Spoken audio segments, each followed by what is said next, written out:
Time is 9:14. Welcome back, everyone. Losing a loved one, it's not easy for anyone, but kids have a particularly hard time navigating the process of grief, and that's where Rainbow Kidz in Iredell County comes in. This morning, we're speaking with Rainbow Kidz Director Leanne Daugherty and Director of Development Mindy Rice about the center and the mission for these kids. Ladies, thanks for being here this morning. It's an honor to be here. Thank you. Hi, Leanne, I want to start with you, okay, because I know you're an expert and a clinical social worker. You've talked with kids about grief. Yeah.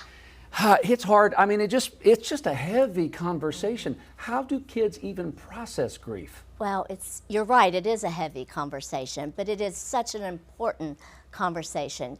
Children, teens, process grief a little bit differently than adults. Sometimes they have trouble sharing their emotions or expressing them, and that's what we help them do.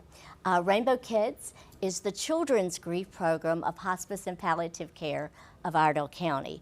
And Rainbow Kidz are in all of the schools in Iredell County. That's a lot. 47 schools a year for a mighty small team of 4. And we also have Camp Rainbow in the summer. We provide individual counseling, and we work with children and families during the holidays too, as we know that can be difficult. Mindy, I want to talk about all these programs that you guys offer for these kids. It sounds like you're trying to help these kids work through the grief, not around it. Not around it, yeah. Why? And I know that's something that you talk about. Why is that important to not go around it? So with children's grief, I mean, the statistics speak for themselves. In the state of North Carolina, 1 in 10 children will lose a parent or a sibling by the time they turn 18. Oh, wow. 1 in 4 children who pass away by suicide were bereaved. 175% more likely to develop substance abuse. Those are the reasons why we need to help these kids. We need to give them the healthy coping skills that they need, the tools that they need to avoid the risky behaviors that can develop if this complicated traumatic grief goes untreated. Because Leanne, what I was looking at this morning is trauma affects everyone. Exactly. And so you're going to get support from somewhere. Wouldn't you rather get to it early and have positive support? Otherwise, you're going to have negative support from social media or other groups that you don't want them to influence. Absolutely. It's crucial. Yeah. It's crucial. Behind every statistic, very important, is a story, is a child, is a parent losing a spouse or someone important in their life. And so their stories matter. So how we help them with their stories, let them know these stories are important, that we want to create something where they're seen, they feel safe and heard and supported. It truly matters. Yeah. We're surrounded by these beautiful pictures of these kids and beautiful colors and the rainbow and balloons and looking at camp. I can't imagine how you start a conversation with a kid, a teenager even, that is just speechless. And for some, they don't know what to say. Exactly. You guys are launching this beautiful Brown Family Grief Center that's going to be launching in a couple weeks, where families can be together, they can do art projects to remember their loved ones. Why is all that so important to help a child get through this process?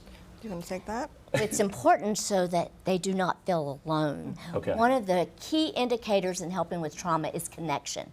So families can meet other families with a similar loss, and we sort of normalize it, but we teach them the importance of being able to share.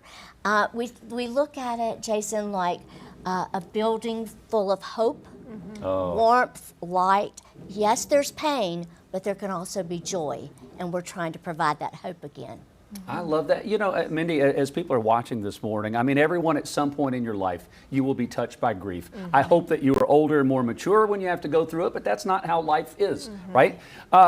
As I'm looking at these kids, have there been success stories where you've heard down the road, there's no way I would be where I am now, or I've been able to help someone else my age because of what Rainbow Kidz has done? Oh, we have so many success stories, and Rainbow Kidz has been around for 20 years. So, I mean, probably the prime example is Meredith Fleming, who, Maureen did a piece with several years ago. And Meredith was a Rainbow Kid herself as a senior at Lake Norman High School, lost her father. I was her grief counselor and Oh, doing wow. the support group in the school. Yeah.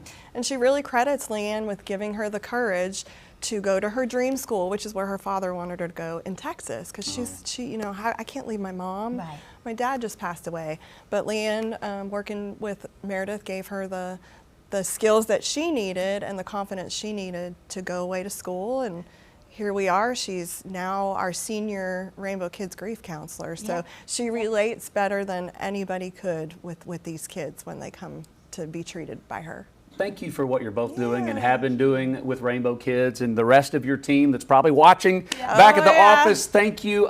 We know the Brown Family Grief Center is opening in weeks. Camp will be later on in July. If people are interested, not only in giving, volunteering, or they've got kids that they would love to be a part of this, where do you want people to go to find out more?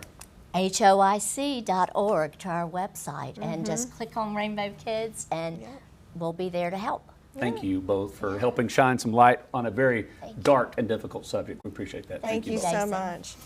Queen City News Plus. Just search Queen City News on your smart TV's app store.